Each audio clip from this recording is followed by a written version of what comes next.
አንድ አምላክ በሚሆን በአብ በወልድ በመንፈስ ቅዱስ ስም የተባረከ የግንቦት ወር መዓልቱ 14 ሰዓት ነው። ከዚህም ይጨምራል። በግንቦት አንድ በዚች ቀን አምላክን የወለደች እመቤታችን ቅድስት ድንግል ማርያም ተወለደች። እርሷም ለሰው ሁሉ ወገን ድህነት የሆነባት ናት። ከወንዶች ወገን የከበረ አባቷም ስሙ ኢያቄም፣ ከሴቶች ወገን የከበረች ሚስቱ ሐና ይባላሉ። ሁለቱም ልጅ በማጣት ሲያዝኑ ኖሮ።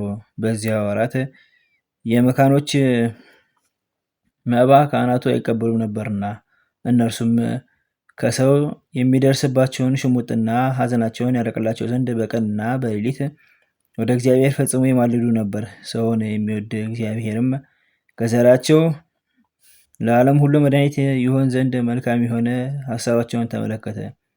ክቡር ኢያቄምም 40 ቀን እስኪፈጸም በተራራ ውስጥ ቆሞ ሲጸልይ ከእግዚአብሔር የታዘዘ መልአክ ተገለጸለትና ለዓለም ሁሉ ድህነት የሚደረግባት ዘር እንደሚሰጠው አበሰረው። በፍጹም ልቡ አምኖ ከተራራው ወረደ። ለተመሰገነች ለሚስቱ ለሐናም ከእግዚአብሔር መልአክ የሰማውን ያንን ራእይ ነገራት።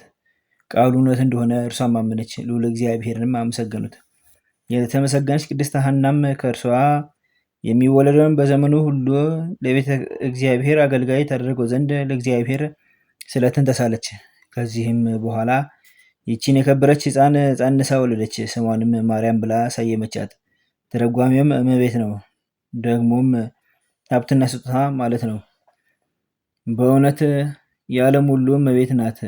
ሁላችን በእርሷ ሰማያዊ ሀብት ልጅነትን ያገኘንባት ለእግዚአብሔር ምስጋና ይሁን። የስጋና የነፍስ መድኃኒት የሆነች እርሷን እናቱን ለሰጠን በረከቷ ከሁላችን የክርስቲያን ወገኖች ጋር ለዘላለሙ ይኑር አሜን።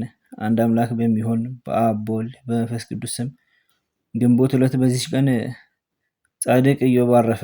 ዘአቅረብኩ ማሕሌተ ዘኪሬ አእላፈ እምነ ተጸምዱ ከዘልፈ ለላነብብቶ ከፍ ዘኒቴ መጽሐፈን ተደሰከ እግዚኦ ጸሪቀኑ ትጉፈ እምላቡ ብላን ዘተርፈ ነቢያት ቅዱሳን ሐዋርያት ሰበኪያን ሰማዕታት ጻድቃን ደናግል አዲ ወመነኮሳት ሄራን ባርኮ ጉባኤ ዛቲ መካን እስከ ደጌ ሊቆኑ ህፃን ለጻፈው ክርታስ ወለዛ ጻፈውን ዘደስ ወለሳምቦ ሱርጎ ሳዲስ ወለሰማ ቃለው በዝነፈስ ጸሎታሙ ማርያም አረቂተ ኩሉ አምባስ ወሬ ማረነ ኢየሱስ ክርስቶስ በቅዱሳኑ ጸሎት ጠብቀን በረከታቸውም ከኛ ጋር ትኑር። ኦ አምላክነ በከመ ትከው አኮ በከመ አብሳነ አቡነ ዘበሰማያት